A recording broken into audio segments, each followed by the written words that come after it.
the guests. In the house in the Rue du Helder, where Albert had invited the Count of Monte Cristo, everything was being prepared on the morning of the 21st of May to do honour to the occasion. Albert de Morcerf inhabited a pavilion situated at the corner of a large court, and directly opposite another building, in which were the servants' apartments. 2 windows only of the pavilion faced the street. 3 other windows looked into the court, and 2 at the back into the garden. Between the court and the garden, built in the heavy style of the imperial architecture, was the large and fashionable dwelling of the Count and Countess of Morcerf. A high wall surrounded the whole of the hotel, surmounted at intervals by vases filled with flowers, and broken in the centre by a large gate of gilded iron, which served as the carriage entrance. A small door, close to the lodge of the concierge, gave ingress and egress to the servants and masters when they were on foot. It was easy to discover that the delicate care of a mother unwilling to part from her son, and yet aware that a young man of the Viscount's age required the full exercise of his liberty, had chosen this habitation for Albert.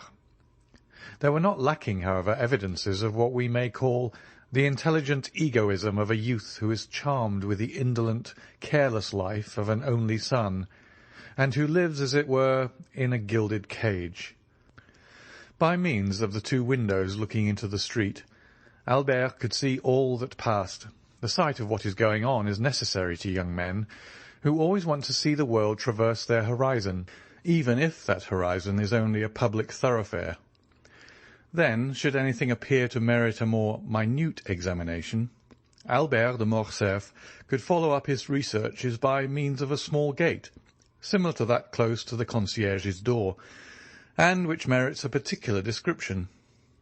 It was a little entrance that seemed never to have been opened since the house was built, so entirely was it covered with dust and dirt, but the well-oiled hinges and the locks told quite another story.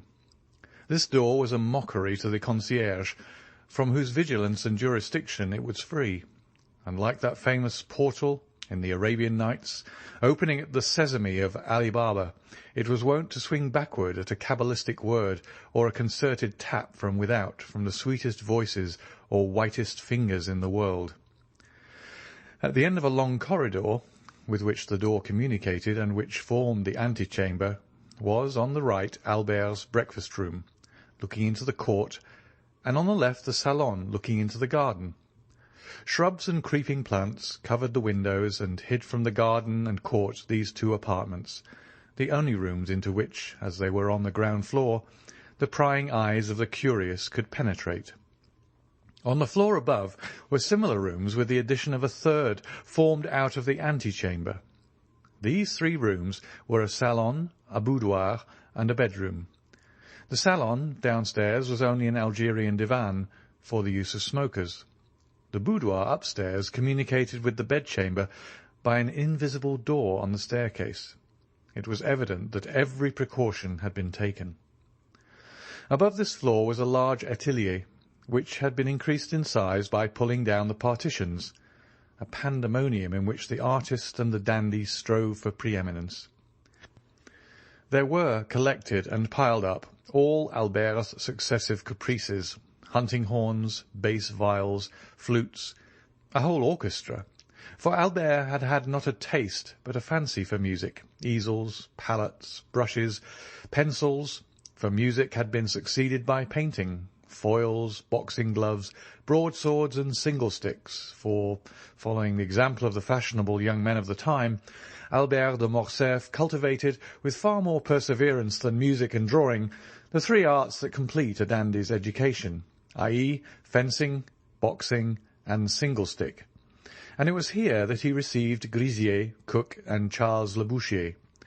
The rest of the furniture of this privileged apartment consisted of old cabinets, filled with Chinese porcelain and Japanese vases, Luca della Robbia Faviense, and Palissy platters of old armchairs, in which perhaps had sat Henri IV or Sully, Louis XIII or Richelieu, for 2 of these armchairs, adorned with a carved shield, on which were engraved the fleur-de-lis of France on an azure field, evidently came from the Louvre, or at least some royal residence.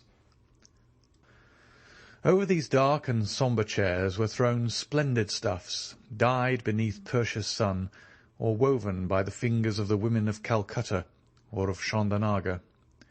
What these stuffs did there, it was impossible to say. They awaited, while gratifying the eyes, a destination unknown to their owner himself. In the meantime, they filled the place with their golden and silky reflections. In the centre of the room was a Roller and Blanchet baby grand piano in rosewood, but holding the potentialities of an orchestra in its narrow and sonorous cavity, and groaning beneath the weight of the chefs-d'œuvre of Beethoven, Weber, Mozart, Haydn, Grétry, and Popora. On the walls, over the doors, on the ceiling, were swords, daggers, Malay creeses, maces, battle-axes, gilded damasked and inlaid suits of armour, dried plants, minerals, and stuffed birds, their flame-coloured wings outspread in motionless flight, and their beaks forever open. This was Albert's favourite lounging place. However, the morning of the appointment, the young man had established himself in the small salon downstairs. There, on a table, surrounded at some distance by a large and luxurious divan, every species of tobacco known, from the yellow tobacco of Petersburg to the black of Sinai, and so on along the scale from Maryland and Puerto Rico to Latakia, was exposed in pots of crackled earthenware, of which the Dutch are so fond. Beside them, in boxes of fragrant wood, were ranged, according to their size and quality, pueros, regalias, Havanas, and Manillas, and in an open cabinet a collection of German pipes, of chibouks, with their amber mouthpieces ornamented with coral, and of narghils, with their long tubes of Morocco, awaiting the caprice or the sympathy of the smokers. Albert had himself presided at the arrangement, or rather the symmetrical derangement, which, after coffee, the guests at a breakfast of modern days love to contemplate through the vapour that escapes from their mouths and ascends in long and fanciful wreaths to the ceiling. At 10:15, a valet entered. He composed with a little groom named John, and who only spoke English, all Albert's establishment, although the cook of the hotel was always at his service, and on great occasions the Count's chasseur also. This valet, whose name was Germain, and who enjoyed the entire confidence of his young master, held in one hand a number of papers, and in the other a packet of letters, which he gave to Albert. Albert glanced carelessly at the different missives, selected two written in a small and delicate hand, and enclosed in scented envelopes, opened them and perused their contents with some attention. "How did these letters come?" said he. "One by the post. Madame Danglars' footman left the other." "Let Madame Danglars know that I accept the place she offers me in her box. Wait. Then, during the day, tell Rosa that when I leave the opera I will sup with her as she wishes. Take her 6 bottles of different wine, Cyprus, sherry, and Malaga, and a barrel of Ostend oysters. Get them at Borel's, and be sure you say they are from me." "At what o'clock, sir, do you breakfast?" "What time is it now?" "At 10:15. "Very well. At 10:30. Debray will perhaps be obliged to go to the minister, and besides—" Albert looked at his tablets. "It is the hour I told the Count, 21st of May, at 10:30, and though I do not much rely upon his promise, I wish to be punctual. Is the Countess up yet?" "If you wish, I will inquire." "Yes, ask her for one of her liqueur cellaret. Mine is incomplete, and tell her I shall have the honour of seeing her about 3 o'clock, and that I request permission to introduce someone to her." The valet left the room. Albert threw himself on the divan, tore off the cover of 2 or 3 of the papers, looked at the theatre announcements, made a face, seeing they gave an opera and not a ballet, hunted vainly amongst the advertisements for a new tooth-powder of which he had heard, and threw down, one after the other, the 3 leading papers of Paris, muttering, These papers become more and more stupid every day."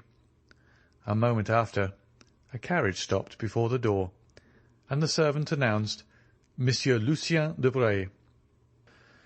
A tall young man with light hair, clear grey eyes, and thin and compressed lips, dressed in a blue coat with beautifully carved gold buttons, a white neckcloth, and a tortoise-shell eyeglass suspended by a silken thread, and which by an effort of superciliary and zygomatic muscles he fixed in his eye, entered with a half-official air, without smiling or speaking. "Good morning, Lucien." "Good morning," said Albert. "Your punctuality really alarms me." "What do I say? Punctuality. You whom I expected last, you arrive at 5 minutes to 10, when the time fixed was 1:30. Has the ministry resigned?" "No, my dear fellow," returned the young man, seating himself on the divan. "Reassure yourself. We are tottering always, but we never fall, and I begin to believe that we shall pass into a state of immobility, and then the affairs of the peninsula will completely consolidate us." "True. You drive Don Carlos out of Spain." "No, no, my dear fellow. Do not confound our plans. We take him to the other side of the French frontier, and offer him hospitality at Bourges." "At Bourges?" "Yes, he has not much to complain of. Bourges is the capital of Charles VII. Do you not know that all Paris knew it yesterday, and the day before it had already transpired on the Bourse? And Monsieur Danglars, I do not know by what means that man contrives to obtain intelligence as soon as we do, made 1,000,000. And you another order, for I see you have a blue ribbon at your buttonhole." "Yes, they sent me the order of Charles III," returned Debray carelessly. "Come, do not affect indifference, but confess you were pleased to have it." "Oh, it is very well as a finish to the toilet. It looks very neat on a black coat buttoned up." "And makes you resemble the Prince of Wales, or the Duke of Reichstadt." "It is for that reason you see me so early." "Because you had the order of Charles III, and you wish to announce the good news to me?" "No, because I passed the night writing letters, 25 dispatch. I returned home at daybreak and strove to sleep, but my head ached, and I got up to have a ride for an hour. At the Bois du Boulogne, ennui and hunger attacked me at once. Two enemies who rarely accompany each other, and who are yet leagued against me, a sort of Carlo-Republican alliance. I then recollected you gave a breakfast this morning, and here I am. I am hungry, feed me. I am bored, amuse me." "It is my duty as your host," returned Albert, ringing the bell, while Lucien turned over with his gold-mounted cane the papers that lay on the table. "Germain, a glass of sherry and a biscuit. In the meantime, my dear Lucien, here are cigars, contraband of course. Try them and persuade the minister to sell us such instead of poisoning us with cabbage leaves." "Peste! I will do nothing of the kind. The moment they come from gouvernement, you would find them execrable. Besides, that does not concern the home, but the financial department. Address yourself to Monsieur Human, section of the indirect contributions, corridor A, numéro 26. "On my word," said Albert, "you astonish me by the extent of your knowledge. Take a cigar." "Really, my dear Albert," replied Lucien, lighting a manila and a rose-coloured taper that burnt in a beautifully enamelled stand, "how happy you are to have nothing to do. You do not know your own good fortune." "And what would you do, my dear diplomatist?" replied Morcerf, with a slight degree of irony in his voice. "If you did nothing, what? Private secretary to a minister? Plunged at once into European cabals and Parisian intrigue, having kings and Better still, queens to protect, parties to unite, elections to direct, making more use of your cabinet with your pen and your telegraph than Napoleon did of his battlefields with his sword and his victories, possessing 25,000 francs a year besides your place, a horse for which Chateau Renaud offered you 400 louis, and which you would not part with, a tailor who never disappoints you. With the opera, the jockey club, and other diversions, can you not amuse yourself? Well, I will amuse you. How? By introducing you to a new acquaintance. A man or a woman? A man. I know so many men already. But you do not know this man. Where does he come from? The end of the world? Farther still, perhaps. The deuce! I hope he does not bring our breakfast with him. Oh, no. Our breakfast comes from my father's kitchen. Are you hungry? Humiliating as such a confession is, I am. But I dined at Monsieur de Villefort's, and lawyers always give you very bad dinners.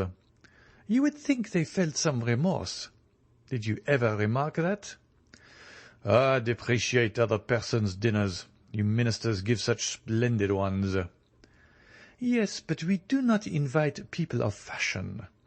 If we were not forced to entertain a parcel of country boobies because they think and vote with us, we should never dream of dining at home, I assure you. Well, take another glass of sherry and another biscuit. Willingly. Your Spanish wine is excellent. You see, we were quite right to pacify that country. Yes, but Don Carlos? Well, Don Carlos will drink Bordeaux, and in 10 years we will marry his son to the little queen. You will then obtain the golden fleece, if you are still in the ministry. I think, Albert, you have adopted the system of feeding me on smoke this morning. Well, you must allow it is the best thing for the stomach. But I hear Beauchamp in the next room. You can dispute together, and that will pass away the time. About what? About the papers. My dear friend, said Lucien with an air of sovereign contempt, do I ever read the papers? Then you will dispute the more. Monsieur Beauchamp, announced the servant. Come in, said Albert, rising and advancing to meet the young man. Here is Debray, who detests you without reading you. So he says. He is quite right, returned Beauchamp, for I criticize him without knowing what he does.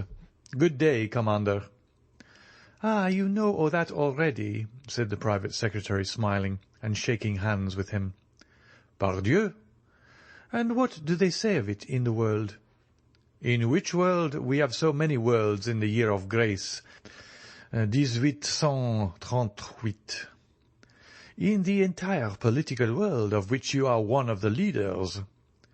They say that it is quite fair, and that sowing so much red, you ought to reap a little blue. Come, that is not bad, said Lucien. Why do you not join our party, my dear Beauchamp? With your talents, you would make your fortune in 3 or 4 years. I only wait one thing before following your advice, that is, a minister who will hold office for 6 months. My dear Albert, one word, for I must give poor Lucien a respite. Do we breakfast or dine? I must go to the chamber, for our life is not an idle one. You only breakfast. I await 2 personnes, and the instant they arrive, we shall sit down to table. End of chapter 39.